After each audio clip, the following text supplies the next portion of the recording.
six-man tags were the popular theme of Monday Night Raw, whether it was Lana and Naomi and Asuka versus the champs of Shayna Baszler, Nia Jax, and Rhea Ripley, or it was the New Day and Damian Priest versus Miz, Morrison, and Elias. A strange tag team of RK Bro, Alexa Bliss hinting she's coming for the women's division, and it looks like triple threat matches for championships are the popular thing here in WWE. Welcome to a brand new episode of Kimmy Talks Wrestling, and we are reviewing Monday Night Raw, and we are starting right now.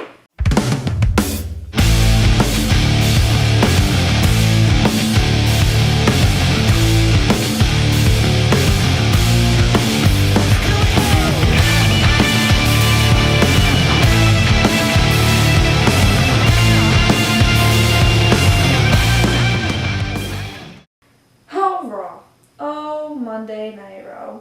So, gotta admit, this episode wasn't that bad. I mean, some things made sense, some things didn't. But, let's start at the beginning. So, obviously, it was advertised as a rematch from last week. It was supposed to be Braun Strowman and Drew McIntyre versus T-Bar and Mace. After a little disagreement in the back, Braun said that he could take them on 2-on-1 and he doesn't need Drew's help. Of course, it ended in a DQ about 10 minutes into Raw. Then it was in that tag team match. And then Drew hit Braun. T-Bar and Mace won. And then Drew challenged Braun. And then they made it so if Braun beat Drew, Braun was going to get inserted into the championship match at WrestleMania Backlash, and then Bobby and MVP cut a promo, and I really like this because this was really good storytelling, and they said, you know, we don't want it to be a triple threat match because the last time Bobby was in a triple threat match, which was at Elimination Chamber between John Morrison, Riddle, and Bobby Lashley, that's how I lost my United States Championship. I don't do good in triple threats, and I don't want to be in that situation again. I'd rather it be one-on-one, and we get to the main event. It was a pretty good match, good back-and-forth action. I believe it was the first time they wrestled each other, and Braun gets the win. With some controversy, T-Bar and Mace got involved, MVP got involved, Bobby got involved, but it looks like it's going to be a triple threat match at WrestleMania Backlash, and I do kind of like this because, you know, if it was just Drew and Bobby, it would have been the third time we saw this match. And you know, the WrestleMania version was better, but, like, I still don't want to see it. So, this is pretty good. I like that it's a triple threat, but I do know that the only reason Strowman's in this match is because he's going to get the pin or submission. Like, nothing's going to come of this. But, speaking of weird things, RK Bro.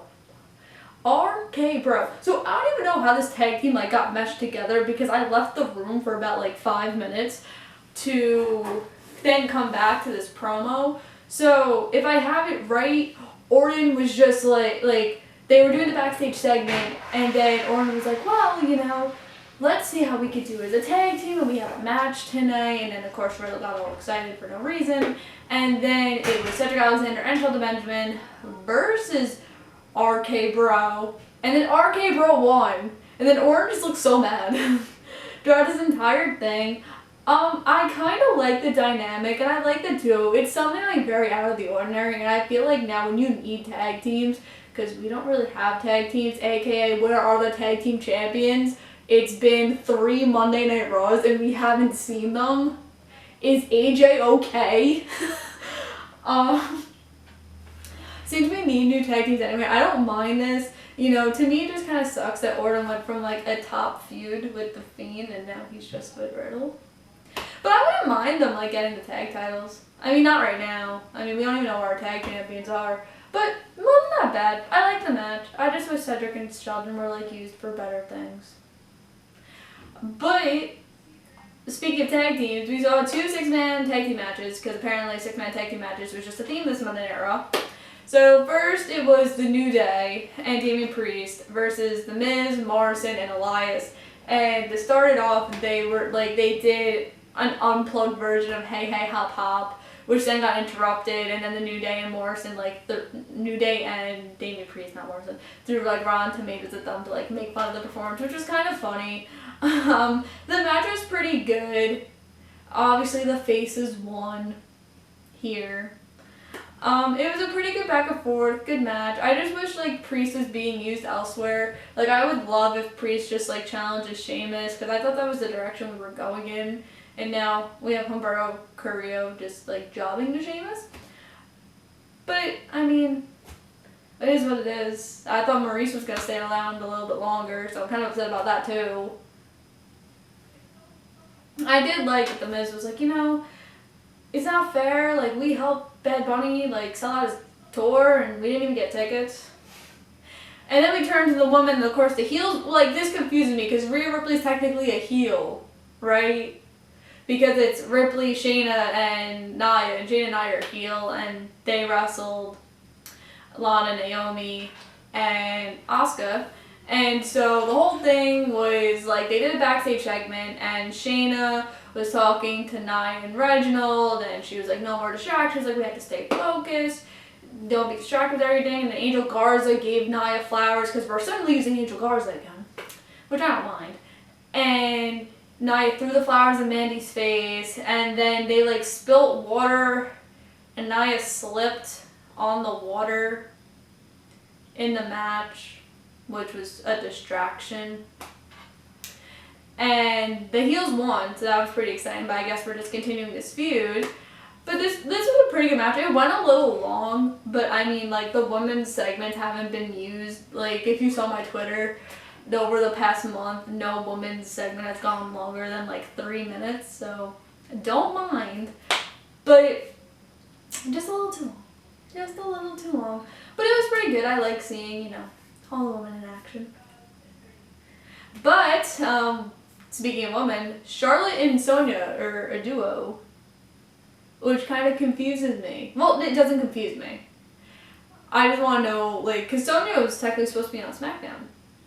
And now, like, both Raw and SmackDown, I guess? Like, Adam. So Sonya said that, you know, Adam Pearce was so mean with his decision to suspend Charlotte.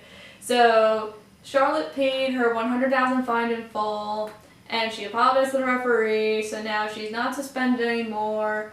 Then yelled at Mandy for like doing the water thing, and it was Mandy versus Charlotte, which was a pretty good match, and Charlotte won, and then Adam got really mad. So I don't know if we're like teasing like the split up of Sonya and Adam, and maybe one of them's going to Raw, one of them's going to SmackDown, which again I also don't mind, meaning that one show needs help more than the other. But I don't know, because I feel like every single time you try to team Charlotte up with somebody, it just doesn't end well. Like Rick, Dana, Asuka, it like just doesn't click.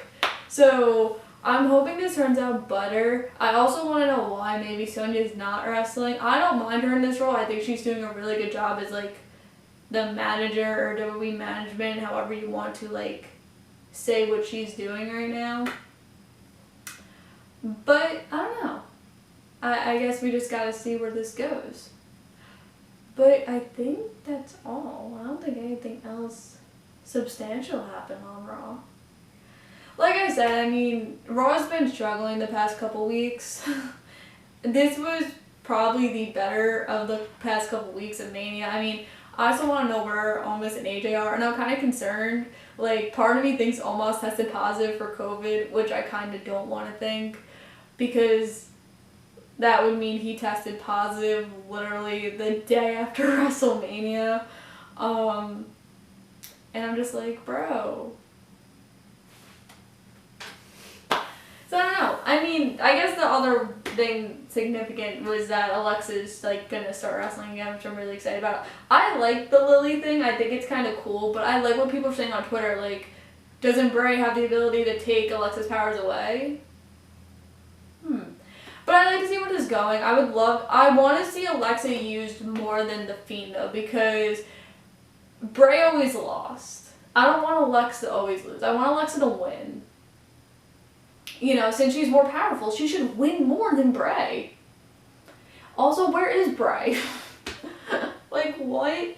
So, yeah, like I said, this episode of Raw wasn't terrible, but it wasn't good. It was okay. And let's just hope that next week we see AJ and Omos, because hashtag, where are they?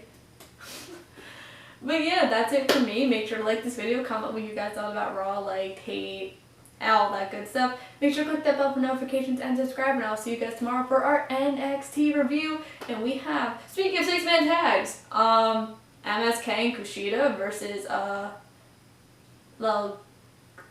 Phantasma, Dakota Kai versus Martinez. Amazing matchups. Bye guys.